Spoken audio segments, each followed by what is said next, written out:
What, according to you, will be the trajectory of the USA under Trump in 3 sentences? The USA is already the most powerful country in the world, by far.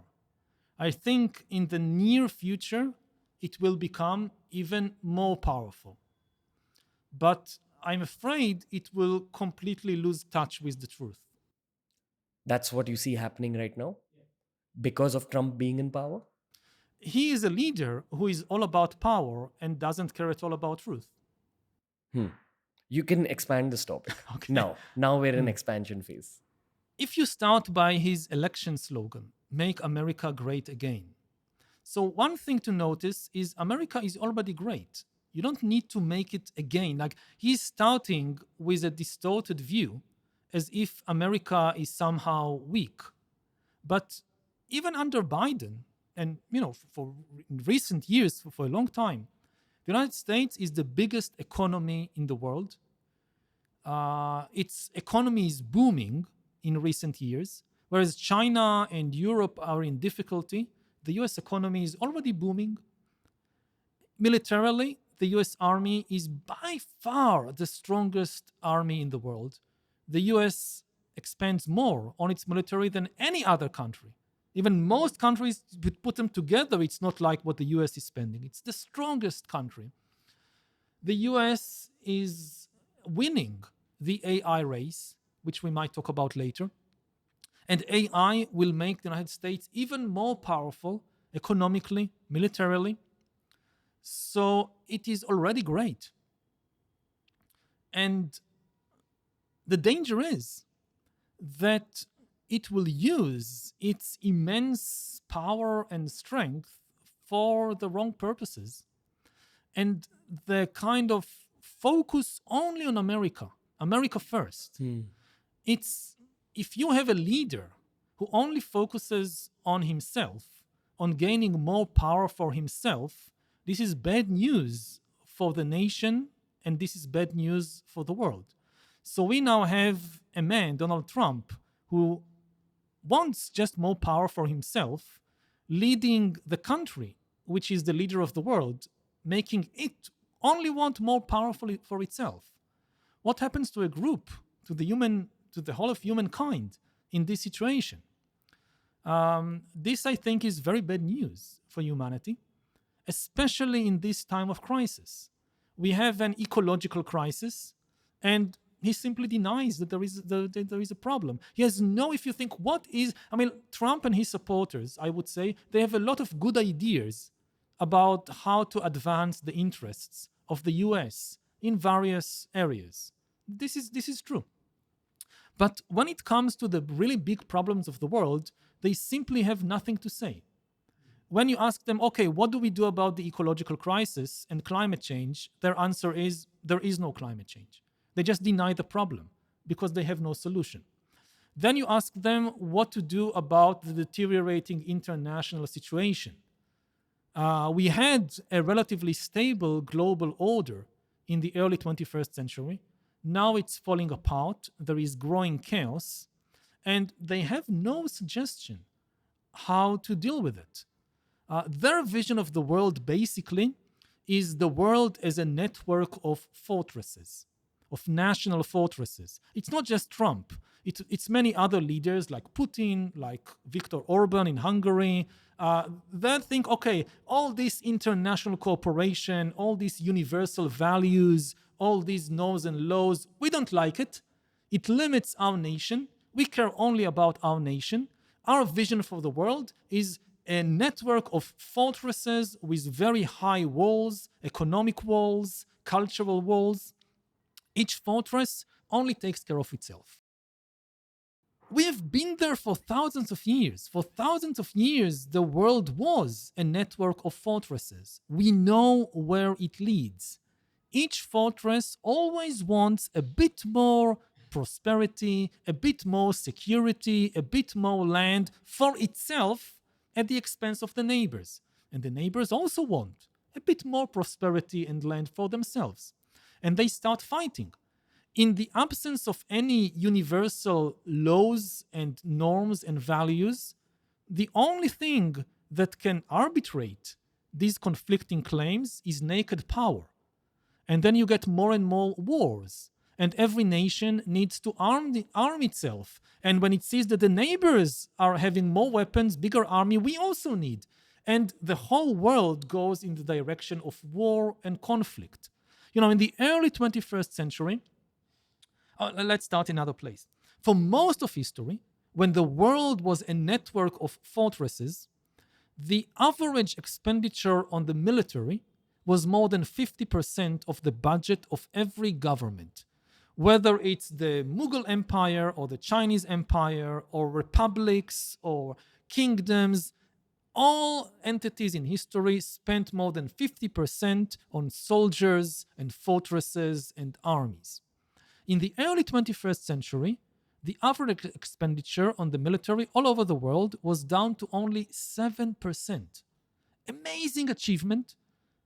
The average expenditure on healthcare was 10%. This was the first time in human history that governments all over the world spent more on healthcare than on the military.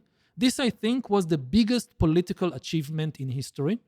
It was achieved not because of some miracle, but because humans worked hard to build an international system based on universal values and rules and norms, which was not perfect. Obviously, many problems. I come from the Middle East. I know this system was not perfect. It was better than anything that existed in history. Countries felt so safe that they spent only 7% of the budget on the military. They felt safe because the number one rule of the international system, the biggest taboo, was that you cannot conquer and destroy and annex another country just because you're stronger. For all of history, this was the norm. If you are stronger, you conquer the neighbors, build a bigger empire. In the early 21st century, this was taboo. Even if you're stronger, you can't conquer the other countries. Now this taboo is being broken in more and more places, most clearly in the Russian invasion of Ukraine. Nobody disputed the borders of Ukraine, the existence of the Ukrainian nation. Then Putin invades and says, no, I want it. Why? Because I'm stronger. And, people compare it, let's say, to the American invasion of Iraq. It's not. The Americans never tried to annex any part of Iraq. In Ukraine, any territory conquered by the Russian army is annexed by the Russian state. This is old-style imperialism. It's coming back. It's spreading all over the world. This is the biggest political problem we face. If this is allowed to continue, we will see defense budgets skyrocket. Again, not 7%, 50%, and no money left for anything else. What is the solution of people like Trump to this situation? They have no solution. And one last point. So they have no solution for ecological crisis. They have no solution for the international crisis, for the collapse of the order. And they have no ideas about how to solve the problem with AI. That we are now creating the most powerful technology in human history that could easily get out of our control and enslave or destroy us. And Trump and his aides have no idea, no plan what to do about it. They just want to deregulate and develop AI as fast as possible. Gotcha. Okay. I'm going to extend this session by asking you 3 additional questions related to this question about Trump. Now, what I understood based on what you said is that America is the world leader in multiple ways. Yes. So the leader of America becomes the de facto leader of the world. Yes. And Trump and most Americans have a very America first view, Yes. when they should actually have a global first view. As a leader, your job as a leader is not to take care of yourself. Your job as a leader is to take care of everybody. Yeah. This is the true meaning of leadership. Gotcha.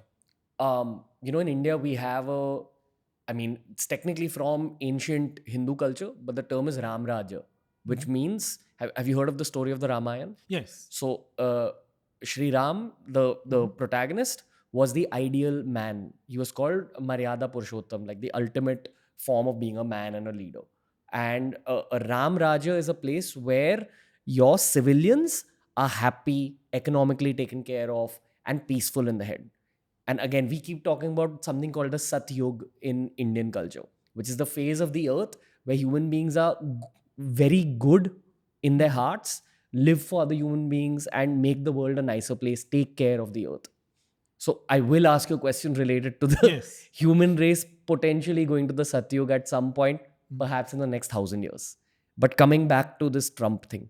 So I think what you're trying to say is that the leader of America should try creating a Ram Raja for the earth. And if you remember the story of Rama, one of the things that characterized Rama is that he was willing to give up power very willingly. Yes. That when they told him, okay, you are the crown prince, but no, you must be banished to the jungle and the crown goes to somebody else, he did not try to resist. He did not stage a rebellion. He did not say, no, the crown is mine, you must. No, he said, okay, I'll go to the jungle. And this is the exact opposite of leaders like Trump. Gotcha. That they hold on to power. For them, power is more important than anything else. Like you look at the 2020 elections, he lost the elections. Even today, he refuses to admit that he lost the elections. Still continues to claim, no, I won the elections.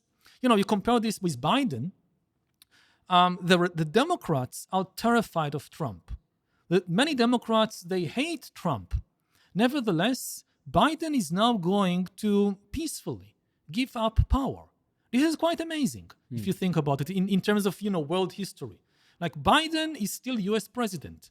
He still leads the most powerful nation in the world. He commands millions of soldiers, nuclear weapons, and he is going to take all this immense power and give it to another person which he fears and hates, Donald Trump, peacefully, without trying to resist, without trying to use all that power to stay in power. This, I think, is an example of ideal leadership, which unfortunately we see less and less in the world. I mean, yeah, but I also feel Biden could have done something more to stop the Russia-Ukraine crisis. So Biden has his own set of... Of course, I mean, if you look at the record of Biden in various fields, the economy, immigration, foreign policy, you can argue he did this right, he did this wrong. Obviously, I'm not defending his record on everything. I'm just saying on this particular point, the Democrats lost the elections, but they are still in power now. They don't try to use their power to stay in power. Gotcha. They just accept, yes, we lost the election, we don't like it, but this is the verdict of the people, and we now take all this power and peacefully give it to our rivals. This is the miracle of democracy when it works correctly. Gotcha.